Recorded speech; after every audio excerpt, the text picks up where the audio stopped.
আসসালামু আলাইকুম। Hello everyone, কেমন আছেন সবাই? আলহামদুলিল্লাহ, আমিও ভালো আছি। আজকে আমি দেখাবো স্পেশাল চিকেন কোরমা রেসিপি।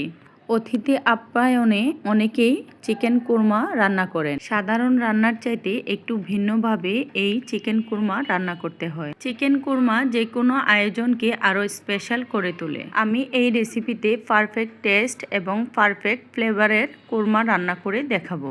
তো কথা না বাড়িয়ে চলে যাই মূল রান্নায়। আশা করি নতুন পুরাতন সব রাঁধুনিরাই পারফেক্টভাবে রান্না করতে পারবেন। আমি এখানে মুরগির পিসগুলো একটু বড় সাইজ করে কেটে নিয়েছি এবং ভালোভাবে ধুয়ে পানি শুকিয়ে নিয়েছি। চিকেন কোরমা রান্নায় অবশ্যই টক দই দিতে হয়।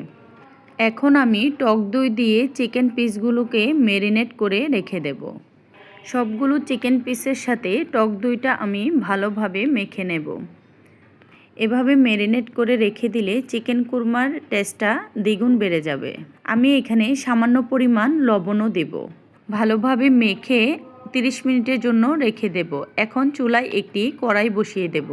তারপর দিয়ে দিব রান্নার তেল। তেলটা গরম হয়ে আসলে এখানে দিয়ে দিব পেঁয়াজ কুচি। সামান্য একটু লবণ অ্যাড করব, কারণ আমি এই পেঁয়াজটা বেরেস্তার জন্য তুলে রেখে দেব। এই বেরেস্তাটা আমি রান্নার শেষ পর্যায়ে কোরমায় অ্যাড করব। এখন আমি দিয়ে দিব 7-8 টুকরা এলাচ, 3-4 টুকরা দারচিনি, 2 টুকরা তেজপাতা। এই গরম মশলাগুলো কিছুক্ষণের জন্য ভেজে নেব। তারপর দিয়ে দিব পেঁয়াজ বাটা।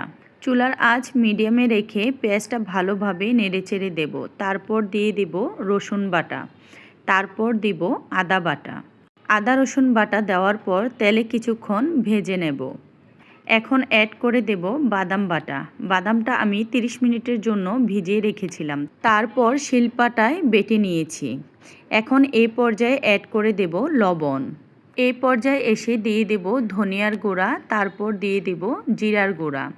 সবগুলো উপকরণ ভালোভাবে মিশিয়ে নেব। তারপর দেব গরম মশলার গুঁড়া। আমি কিছুক্ষণ নেড়ে চেড়ে ভেজে নেব। তারপর দিয়ে দিব লাল মরিচের গুঁড়া। আমি এখানে মরিচ গুঁড়া দিয়েছি হালকা কালারের জন্য।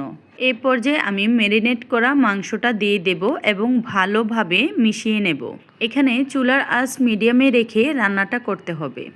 দেখুন, মাংস থেকে অনেক পানি বের হয়েছে। মাংস থেকে যে পানিটা বের হয়েছে সেই পানিটার মাধ্যমে আমি মাংসটাকে কষিয়ে নেব। তারপর দিয়ে দেব তরল দুধ।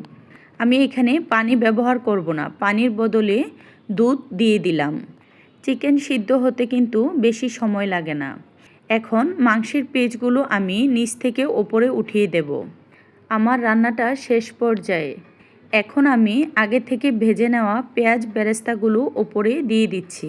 এই তো হয়ে গেল চিকেন কোরমা। আল্লাহ হাফেজ।